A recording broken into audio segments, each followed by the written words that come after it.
যখন দেখুন বৃষ্টি হচ্ছে তখন দোয়া করবেন, দোয়া কবুল হবে ইনশাআল্লাহ।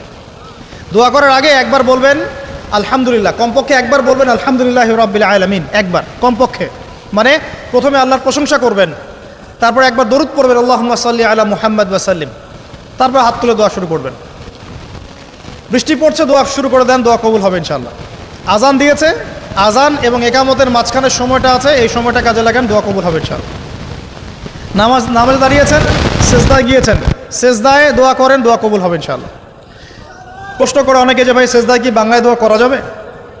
হ্যাঁ যাবে, যদি আপনার নামাজটা নফল নামাজ হয়। কোন নামাজ হয়? ফরজ নামাজে করবেন না, নফল নামাজে করতে পারেন ইনশাআল্লাহ। সেজদায় বান্দা আল্লাহর সবচেয়ে কাছাকাছি থাকে, এই সময়ে বেশি বেশি দোয়া করতে রাসূল সাল্লাল্লাহু আলাইহি ওয়াসাল্লাম তাগিদ দিয়েছেন। দোয়া করলে ডাইরেক্ট কবুল হবে ইনশাআল্লাহ।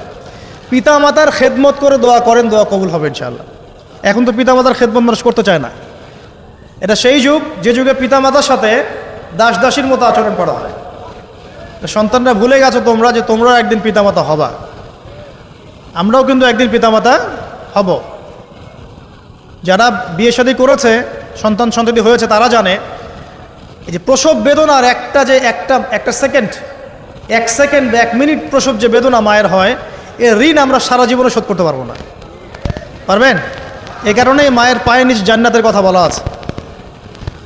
মাদের সম্মান আল্লাহর কাছে অনেক বেশি, মেয়েদের সম্মান অনেক বেশি। এই নারীবাদী ফ্যামিলিস্টরা যা বুঝিয়েছে, ইসলাম এমন নয়। তো ইসলাম এমন নয়, ইসলামে মেয়ের মর্যাদা সবচেয়ে উপরে।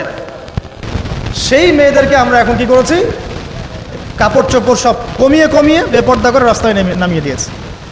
যদি একটা মানুষ নিজের সম্মান না বোঝে, তাকে সম্মান কেউ দিতে পারে? নিজেকে চিনতে শিখুন। আমাদের সম্মান আল্লাহর কাছে অনেক বেশি। এটা বলছিলাম প্রিয় ভাইয়েরা, মায়ের পায়ের নিচে আল্লাহ পাক সন্তানের বেহেশতের কথা বলেছে। মা বোনদেরকে 4টা কাজ করতে বলো, অনলি 4টা কাজ। 5 ওয়াক্ত নামাজ যদি ঠিকমতো পড়তে পারে, 1 নাম্বার। 2, রমজান মাসে রোজা রাখে। 3 নাম্বার, পর্দা ঠিকঠাক মতো করে। আর 4 নাম্বার, স্বামীর আনুগত্য করে। ইনশাআল্লাহ জান্নাতের যে কোনো দরজা দিয়ে ইচ্ছা প্রবেশ করতে পারবে ইনশাআল্লাহ।